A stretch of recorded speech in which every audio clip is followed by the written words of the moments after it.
Well, hello there. It is Friday, January 21st, the 21st day in Vloguary, and I've already had quite a day. Let's just say that Quartzsite is it's a special town.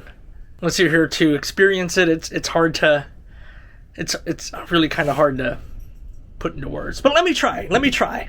So I had to take care of some paperwork in Quartzsite. I needed a notary. So there was a notary shop that's kind of like a mailbox, etc., or something like that. That's just local here. So I went over there, and I had to buy 22 stamps for 22 letters that went out. I had to buy the notary. I had to send an overnight package and then a certified package to Livingston, Texas. So I did all that, and then their credit card machine, they just moved, so their credit card machine wasn't working. They only took checks. They didn't have a cash register, blah, blah, blah, blah, blah. And then I tried to send something certified, but they can give me the sticker for the certified mail, but they actually couldn't process it, so they put everything on the envelope and everything, and they said, you got to go to the post office. It's like 2 miles down the road to finish this. And oh my gosh, I went over to the post office, and around 11:15 or so today, went over to the post office, and they're closed for lunch. The entire place closes, shuts down from 11 to noon for lunch. And I was like, all right. I waited around till noon, and then when I got there from noon to 1, there's only one person at the teller because that's the only hour where you can get your general delivery packages. So there's a line of traffic just going all the way out the front and whatever. Got all that done. Fortunately, the post office takes credit cards.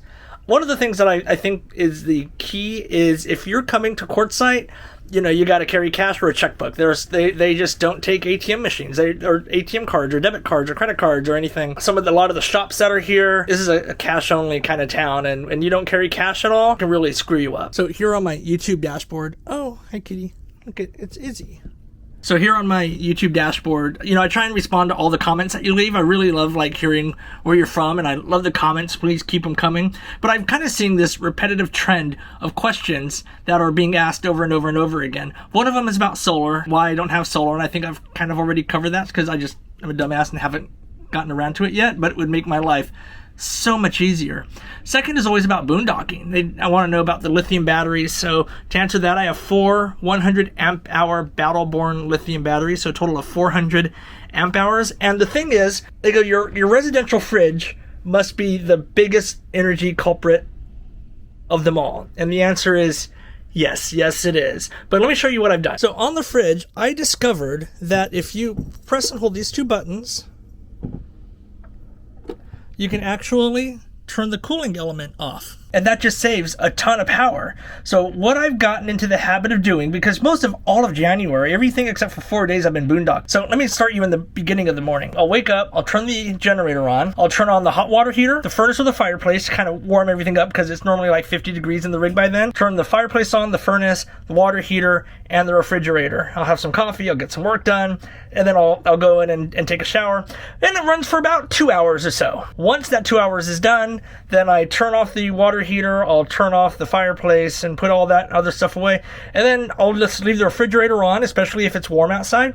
But normally I'll just leave it on until the evening. I'll run the generator again for a couple more hours in the evening just to give it a top. But then after that, after the sun goes down and the weather starts getting cold, I just go into cooling mode on this refrigerator, and it just stops drawing all power for the most part. It still works, so take a look. When I open it, lights are still on and all that, but it's just not cooling. The motor is not going. So as long as you're not constantly opening and closing the refrigerator, this thing should be fine for most of the day. And right now, with all of my lights on, with the computer and everything on, I'm drawing 157 watts right now. So that is the biggest draw. And ever since I've started turning the refrigerator off at night in this system, I haven't had any problems with waking up to dead batteries. Or batteries in the yellow or even the red. That is helping out, and I've had no problem with any food melting. So as far as battery maintenance or energy maintenance with a residential fridge, that's something that I just started doing, and it's worked out. What are you doing on your residential fridges if you had one for battery management? If I had solar, I wouldn't even have to worry about it. Charge it up, it'd be fine. But this whole generator thing is just not. Oh, here's something else that's weird. These plugs underneath the rig in the kitchen, those only work if you're plugged into power or generator. These will not turn on just off the inverter for some reason. I don't know why. So in order for these plugs to work, I either have to turn the generator on or be hooked up to full power, which means if I wanted to use the air fryer, if I wanted to make a cup of coffee, gotta have the generator on. Don't know why. Yes, it's dumb. Speaking of the refrigerator, I got a comment out here that I have a lot of crap on it, and yes, I do. And I figured I'd kind of go over some of the stuff that's on here just because these things here, these are actually my spice racks. This is an aluminum magnetic spice thing where you just twist the lid, trying to maximize space. And I lost one. I don't know how. I think there was a time where I used to leave the garbage can right here, and so when the door would open, I think that one of them just fell off, and so I'm missing one. I only have 9, 4, 8, 9. That's what those are, if you ever see them. They're just spice racks. As you know, I collect magnets from almost everywhere that I go. So I try and, I don't know if I ever showed you this. This one is special because it's Lake Havasu, right when I got it out over at Bash. But what's cool is it actually has my name on it and it's spelled right. Here's my last one from Quartzsite, Burning Man. That was when we went to the Tetons at the Scapers. This is a lapel pin from Coors Field when I went out to watch the game. The Balloon Fiesta here. There's still some that I haven't had a chance to take the magnets to. So these are just lapel pins that I just attached a magnet to. But there's still some that I have not had a chance to do that yet. I think I just screwed that up. Perfect chance to show you what I mean. In this little plastic baggie here, this is just more lapel pins of things I need to turn into magnets. So this is when I went to the Rams game. This is the hot air balloon that I flew in at the Albuquerque Balloon Fiesta. And then this is something I picked up. I don't know, it's a cucumber. I think I got it from, there's a cucumber stand place or something inside of Quartzsite. So that's where I got this from. I've got receipts here, pieces of paper here. This is a certificate that I visited the official center of the world in Felicity, California, right outside of Yuma. Thanks to Where is Tiffany for suggesting that I go do that. That was kind of cool. And then these are just a bunch of stickers. So sometimes instead of collecting the magnets, I just get stickers, and I don't know what to do with the stickers because I don't want to put them somewhere permanent because you just, yeah. So anyways, I don't know. It's amazing how fast 2022 is going to go because I'm already starting to plan some stuff. It looks like I'm going to be heading east in April. I'm going to be getting to Memphis in May, Beale Street Music Festival in early May, sticking around. There's a big barbecue eating competition or something that I'm going to be at, then spending some time in Nashville, and then working my way north and then back west again. So I'm going to be hitting some new places this year. It'll be pretty exciting. Going through more of your comments from Vloguary. Michigan, today temperature 0 degrees. I'm so sorry. Here's something. Steve says, I'm from Mississippi, planning on going full-time in 3 years.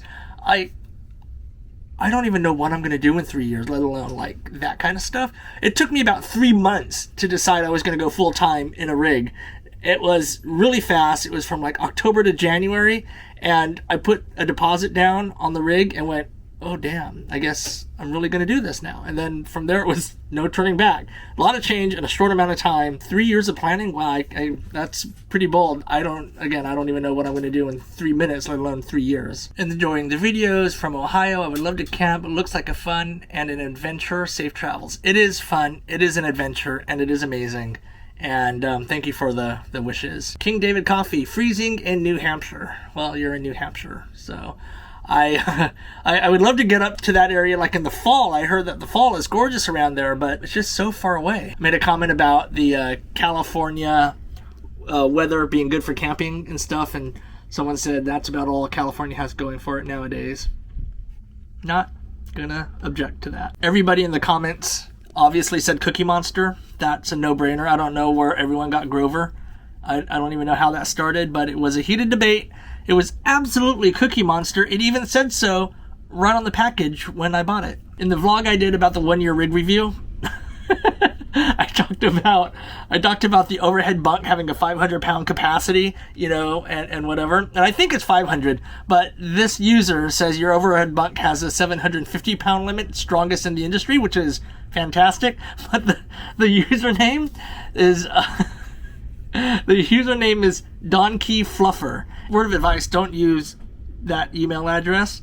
If you're like applying for a job or something. Here's a comment that says, I have the Jayco Seneca and I've been thinking about buying a Renegade. My rig has had a ton of build quality issues, and I'm surprised you haven't had more issues. Honestly, I am too. I've only heard like really negative things about build quality from like the 2020 and 2021 model years. But here's the thing. you're going to have major issues. I'm sorry, let me rephrase that. Not major issues. You're going to have issues no matter what you buy. It's just virtually impossible to take all these components and put them into a thing that goes flying down the freeway and hits these bumps and things and not have some sort of build quality issues, things that just get skipped or missed. I mean, it's just, you have to do a shakedown cruise. In the boating world, everyone knows that you do a shakedown cruise just to kind of identify what's broken. RVs are pretty much the same thing. You kind of have to do a shakedown cruise just to identify what got missed. No one's going to look at your rig as thoroughly as you will, so that's why I always talk about the PDIs being so important, the pre-delivery inspections, and not taking delivery of the rig until everything on that list is fixed. Speaking of which, I was just having a couple drinks with people I'm camping with, and they were saying that there was a friend, they bought one of the high-end Newmar Dutch Star kind of things, $800,000 to go full-timing in, and they got it last year, and it's been in the shop more than it's been on the road. So it doesn't matter what price point you're looking at, you just have to assume that there's going to be some issues that you're going to have to come up with. But I do feel lucky and grateful that I have not had more issues. Comment here, you're lucky you don't have a teenager that takes long showers and fill up the gray tank.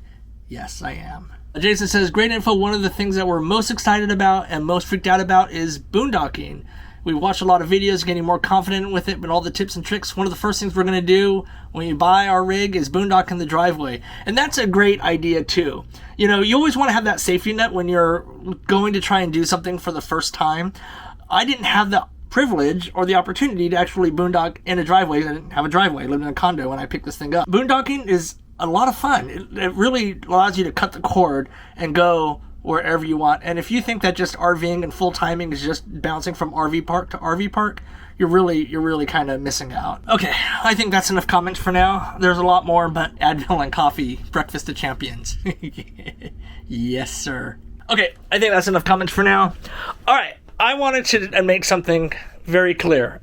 An announcement. In yesterday's video, January 20th, 2022, I put in the description of yesterday's video, I said, does anybody actually read these descriptions? And I said, if you do, comment potato in the comment section.